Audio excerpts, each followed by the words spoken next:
প্রিয় শিক্ষার্থী বন্ধুরা, তোমরা যারা 2024 সালের এসএসসি ও সমমানের পরীক্ষায় মনের মতন ফলাফল না পেয়ে বোর্ড চ্যালেঞ্জের আবেদন করেছো, তোমরা প্রতীক্ষায় রয়েছো কবে তোমাদের পরীক্ষার ফলাফল প্রকাশ করা হবে এবং তোমাদের পরীক্ষার ফলাফল পরিবর্তন হবে কিনা।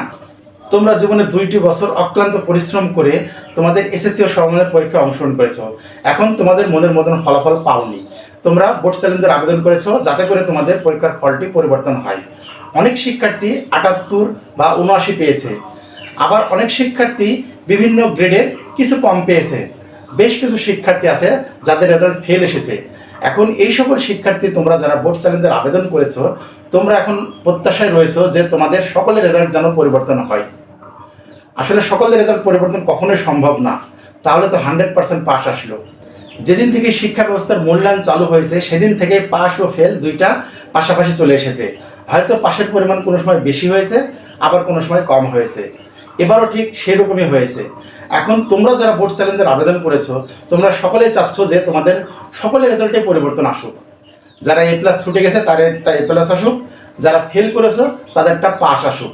এটা সকলেরই মনের প্রত্যাশা, কিন্তু এটা কখনোই সম্ভব না। তোমাদের রেজাল্ট পরিবর্তন হবে শতকরা হারে 1% বা 2%। যদি তোমরা 6 লক্ষ বা 7 লক্ষ আবেদন করে থাকো, দেখা গেছে তোমাদের 6000-এর কিছু বেশি বা 7000-এর কিছু বেশি রেজাল্ট পরিবর্তন হবে। কারণ মানুষ মাত্রই ভুল। তোমাদের যে বিষয়গুলোর উপর ভিত্তি করে তোমাদের বোর্ড চ্যালেঞ্জের খাতাগুলো নির্ণয় করা হয়, সেইগুলো দেখা যাচ্ছে যে হলো তোমাদের নম্বরপত্র ঠিকভাবে প্রদান করা হয়েছে কিনা, নম্বরপত্রের যোগফল ঠিক আছে কিনা, যোগফলটি ওএমআর শিটে তোলা হয়েছে কিনা এবং পূর্ণ করা হয়েছে কিনা। এই 4টি বিষয়ের উপর ভিত্তি করে তোমাদের বোর্ড চ্যালেঞ্জের খাতাগুলো দেখা হয়। মানুষ মাত্রই ভুল হওয়া স্বাভাবিক। এই তোমাদের ফল প্রকাশের প্রক্রিয়াতে অনেকগুলো হাত পরিবর্তন হতে হয়। শিক্ষকেরা দেখে, প্রধান নিরীক্ষক দেখে, তারপরে বোর্ড কর্তৃপক্ষরা দেখে, আবার এই নম্বরটা সাবমিট করে। এইরকম করতে গিয়ে দেখা যায় কিছু খাতায় ভুল চলে আসে। এই ভুলের কারণেই শিক্ষার্থীদের ফেল আসে। এই ভুলগুলো যাদের হয়ে থাকে সেই শিক্ষার্থীরাই শুধু পাশের আওতায় আসবে বা তাদের রেজাল্টগুলো পরিবর্তন হবে।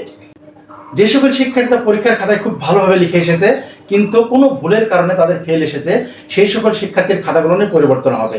আর যে সকল শিক্ষার্থী ভালোভাবে লিখতেই পারে নাই, তারা বোর্ড চ্যালেঞ্জের আবেদন করেছে, তাদের খাতাগুলো পরিবর্তন হওয়ার সম্ভাবনা খুবই কম, নেই বললেই চলে।